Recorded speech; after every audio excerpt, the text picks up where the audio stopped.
Hər vaxtınız xeyir olsun əziz izləyicilər. Dünəndən bura Afət Fərman qızının bütün açığı canlı yayımları, köhnə, təzə, nə varsa hamısını mənə göndərirsiniz. Amma mən dünən elə efirdə də onu açıqladım ki sizə. Bəs Afət Fərman qızı o canlıları mənə açmır. Və orada da mənə yaxınlaşanda, həmin o özü də etiraf edirik, toyda görüşmüşük.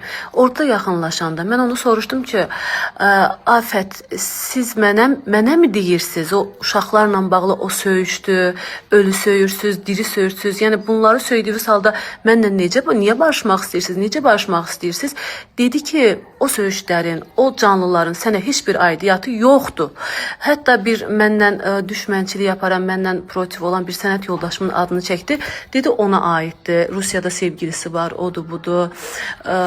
Və bir şey də qeyd elədi ki, bir sənət yoldaşımın məndən protiv olan onun adını çəkdi. Dedi ki, ona aiddir. Nə bilim, onun uşağın atasının başqa qadınla zaksı var. Ailəsini dağıdır, əlini paylaşır, ayağını paylaşır. Neysə, çox sözlər dedi. Mən o xanımın da adını çəkmək istəmirəm. Mən qəti surətdə razı deyiləm kiminsə haqqında danışmağın. Və düz deyir. Mən bir kəlmə orada efirdə bir söz işlətdim. Deyir ki, qələt eləyərəm o sözü deyərəm. Qələt eləyərəm demədi. Açığı efir olduğuna görə mən biraz üstü örtül dedim. Çünki efirə uşaq da baxır, böyük də baxır. Instagramda hər halda uşaq olmur. Bəli, orada mənə dedi ki, mən Afət Fərman qızı yox, Afət it qızı olaram. Əgər o sözləri sənə deyirəmsə, mənim dedi açdığım canlılarla sənə heç bir aidiyyatı yox. Məni artıq yaxından izləyən izləyicilərin çoxsu tanıyır ki, mən heç vaxt yalan söz danışmamışam. Və danışdığım çox sözlərdə şahidim varsa, onu sübut eləyə biləcəmsə danışıram. Mən yalan elə nə gəldi deyim, kimin haqqında nə gəldi deyim, yox.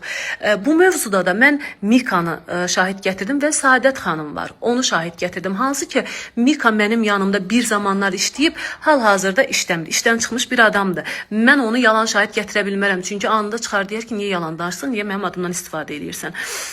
Və Mikanın Afət Fərman qızı ilə mehriban olmağı, sərt olmağı, mən onu Mika hansı ki uşaq deyil, hansısa o gətir-götür prodüserlərdən olmayıb. Mika 40 yaşında bir adamdır. Nasbəri Dostaliyeva məktəbi görmüş bir adamdır və ona heç kim deyə bilməz ki, sən kimlənsə yaxşı ol, kimlənsə pis ol. İçi mən qarışıq heç kim deyə bilməz ona o sözü. O istəyərsə münasibətin yaxşı saxlayır, istəyərsə pis saxlayır. Və bir şey də nəzərinizə çatdırım ki, mənim yanımda işləyən bütün işçilərə hər zaman demişəm ki, mən ola bilər kimlənsə danışaram, kimlənsə barışaram. Siz münasibətinizi həmişə yaxşı tutun.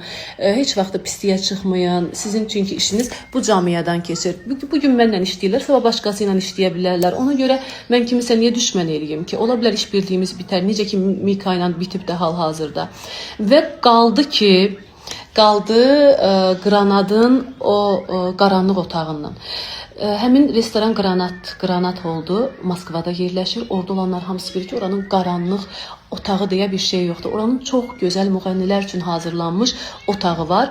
Özəl müğənnilərə açılır o otaq. Orada yemək hazırlanır. Müğənni oradan səhnəyə gəlir. Orada hazırlaşır, giyinir, yeyir, içir, hazırlaşır, paltarını giyinir və gəlir səhnədə. İlk çöldən gəlir səhnəyə. Səhnədən sonra gəlir oturur masada. Qaldı masanın ayaq tərəfi, baş tərəfi. Ümumiyyətlə mən heç bir zaman başda oturmuram və orada da baş ayaq deyə heç olmayıbdı. Olsa belə mən başda oturası deyildim. Çünki mən onu sevmirəm. Başqa əgər yad müğənni varsa, düşmənim olsun, dostum olsun, normal masalardan birini, stullardan birini çəkirəm, otururam orada. Çünki istəmirəm, o şeyləri sevmirəm. Kimsə oturursa otursun, amma mən heç bir zaman oturmuram. Öz ad günümdə belə oturmuram. Yəni mən bu şeyləri sevmirəm və Grantda olan, Grant Hall'da olan insanlar hamısı bilir ki, orada masalar dəyirmidir, yumrudur və orada baş ayaq deyə bir şey yoxdur. Bir də nəzərinizə çatdırım ki, mən oturan yer, mən harada otururamsa baş elə orası ayılır. Nəzərinizə çatdırım. Qaldı Vəfa Zeynallı məsələsinə. Mən yalanı sevmirəm. Mən yalan heç vaxt danışmamışam. Danışmayacağım da. Çünki yalanı özümə təhqir bilirəm, yalanı özümə hörmətsizlik bilirəm. Yalan elə ən böyük əxlaqsızlıqdır, ədəbsizlikdir, tərbiyəsizlikdir. Vəfa Zeynallı məsələsində də Vəfa Zeynallı adını yazaraq məhkəməyə müraciət olunub. Sabahları mən o məhkəmə kağızını da sizlərə təqdim edəcəm. Özünüz gözünüzlə görəcəksiniz ki, Kim yalancıdır, kim doğruçudur, kim bu məsələlərdə yalan danışır.